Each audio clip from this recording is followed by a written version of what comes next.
It's uncomfortable when you're the only woman on a team. It can feel so lonely when there's nobody else like you working with you. And when you feel singled out because of your gender, it's even harder.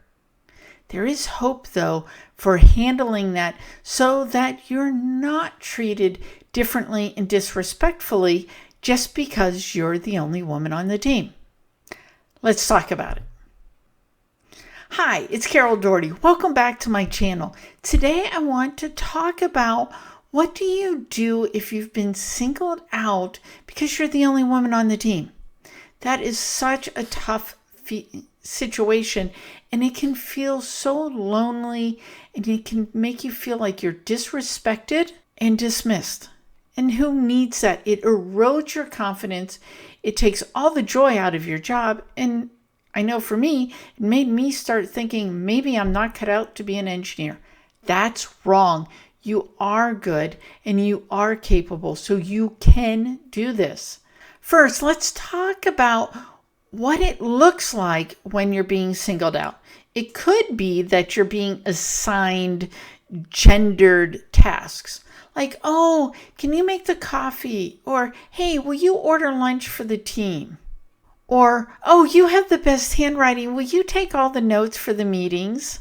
And it might be that, oh, hey, can you make these copies for me? I can never get the copy machine to work. Or the worst one yet is, oh, hey, can you clean up the kitchen?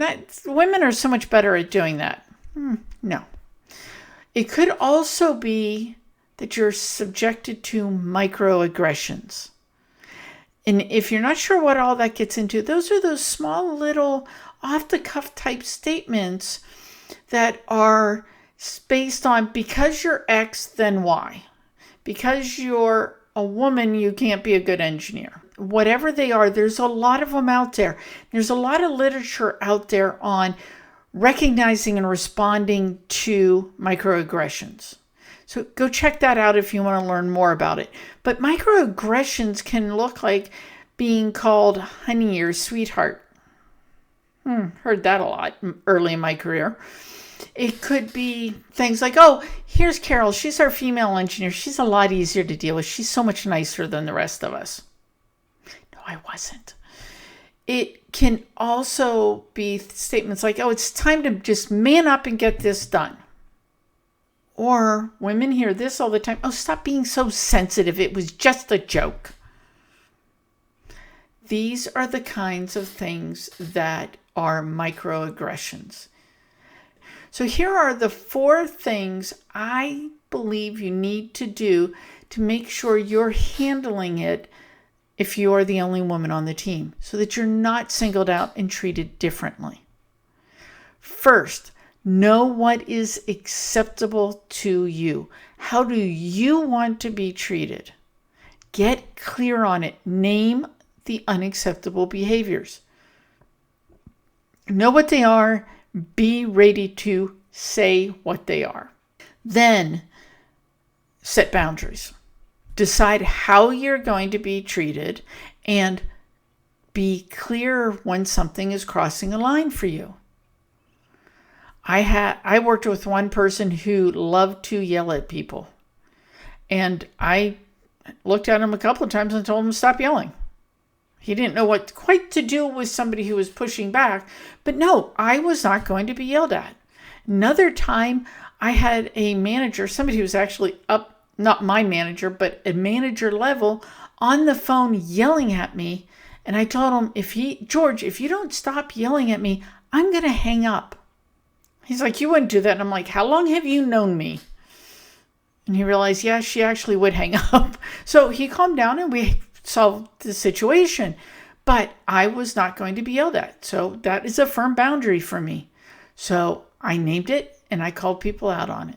Be clear on what those boundaries are and be willing to state them and push back when people cross them. And it's about being assertive, not aggressive, not passive, and by all means, not passive aggressive, where you put up with it and then blow up. Be assertive. It's reasonable for me to be treated the way I expect to be treated, just like they should be treated with respect. So if you deserve to be treated with respect, so do I. And I'm going to require that. It's normal, it's natural, and it's okay. There may be people who see women who are assertive as aggressive. And you're going to deal with that. And again, it's back to assertively. Why is it aggressive for me to ask to be treated with respect? And if you ask it in a calm, cool, collected manner, they don't have quite the same leverage to say you're being unreasonable. So get good at being assertive, particularly around your boundaries. Now, when you're assigned a task because of your gender, like, oh, it's women's work to clean up the shared kitchen. My house, my boys help clean the kitchen. I expect you guys to do what my 10-year-old can do. I think I had that conversation at least once. You can push back. If you're asked to make the coffee, somebody asked me to make the coffee, I'm like, oh, you don't want that. I don't drink it. You don't want me making it. Or if you do drink it, you can say, I made the last pot. You can make the next one.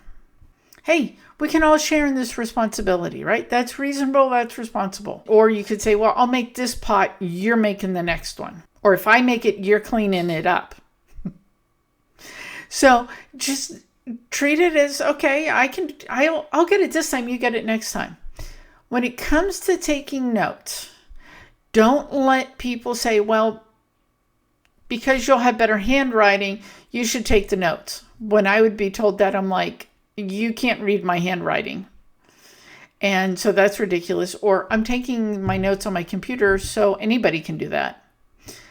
However, remember that there are instances where the most junior person in the room is assigned to take the notes, no matter who it is. I saw that a lot in construction. And if that's the case, be aware of it and know that you may get asked to take notes because you're the junior person. And if it's not because you're a woman and it's because you're the junior person, accept that and let it go. If they're doing it because you're the female, then say, I'll take them this time, Joe can take them next time, and then Bob the time after that. Or ask, what's the rotation schedule? I'll do it this time, but who's going to do it next week? It's reasonable. You're setting the boundary and you're treating it in a reasonable way that, okay, if I do it now, who's doing it next? Simple question, right? No big deal. No harm, no foul. So ask those questions. Now, let's talk about the microaggressions. These can be harder, and there's a couple of different levels of response that you can take towards them. First is to ignore it. Just whatever. And that may be okay if you don't care about that. But if you do ignore them, know that people will think you're accepting it. For one, I'm not hugely bothered by being called a guy. Oh, hey, look, the guys are all here. That doesn't bother me. Maybe because it's better than being called sweetheart or honey. So guys doesn't bother me. But I do understand it can be very annoying and very disrespectful to the women in the room. So you can address them in the moment. Or like when I would be called sweetheart or honey. Some of it I let go because they were kind people, men who were old enough to be my dad. And we were working in the Deep South. And this was in the 80s. And the people I was talking to, when they were born and when they were raised, they were taught to call all women honey. It was a pattern of speech. It wasn't an insult. And so from a lot of them, I just let it slide. I didn't like it. It kind of like fingernails on the chalkboard, but I let it slide because they didn't mean it as an insult. There were some that did mean it disrespectfully, and I would call them on it. And I would typically do it in the moment. Oh, hey, sweetheart. Yeah, I'm not feeling real sweet right now. Why don't you call me Carol? And I would push back on that. Or, oh, honey, I'm not your honey. Save that for your wife. My name's Carol. And I would call them on it in the moment. And after a few times, they tended to stop. You get to decide, how do you want to do it in the moment? Do you want to deal with that? If somebody is saying, oh, well, she's the female engineer, she's much nicer than I am. Yeah, no, I'm actually probably meaner. And I've been known to, when being told that, and I have heard that, oh, this Carol, she's our female QA manager. She's going to be much nicer than I am in dealing with you. Yeah, no, there was a reason why I was called the Wicked Witch of the West in my last job. So what do you want to deal with? And that would stop it, because people would then realize, wait a minute, saying, oh, she'll be nicer isn't appropriate. I have had to have conversations with people who are, say, above me in the food chain, a boss or my boss's peer, and about things that they say. And you do that better one-on-one. It's not good to embarrass the boss. So if it's going on, have a conversation in private. Or if it's somebody you don't want to call out in public, because you really don't think their intent is to be harmful, but their impact is. Have a one-on-one conversation with them about the difference between intent and impact. They may not realize that their intent to make a joke is harmful or hurtful to some of the people in the room. They may not realize it because they've come up in a world where it's all men in the room, and they don't realize how disrespectful that can be to some people. They just don't know. Assume that if you believe that is true. I've worked with people, I knew they meant to be mean. I knew they meant to be disrespectful. But there were others who just didn't realize. So you address them one-on-one, talk about your intent was, I know your intent was to make a joke.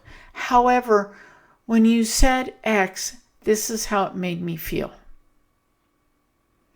If they're a good, reasonable person, they're going to say, oh, I didn't realize. Sorry, I'll watch that. And there you can address it and help them learn that these are harmful behaviors. They may not know. So help them learn.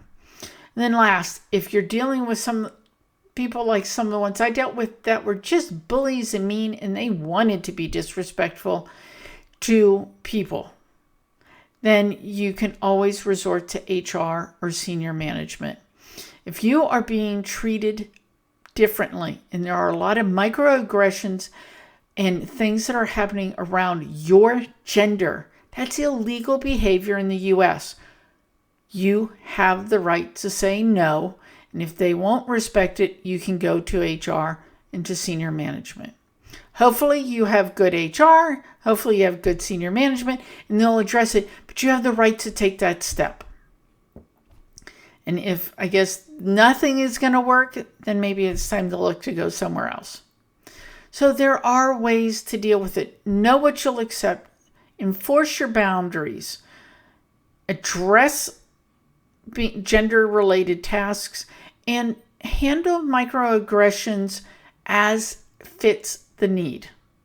You can do all of that and make it easier to be that only woman on the technical team. I had some great teams where I was the only woman, and it was a blast. I had great people that I was working with, and we got a lot of awesome stuff done. And that was okay because there was mutual respect. So require it and then go have a good time. If you found this helpful or useful, please subscribe, like, share, comment below. And if you want to learn more tips on how to survive as a woman in STEM so that you can have a career where you're thriving, you can join me on Instagram at Carol S. Doherty. Have a great day.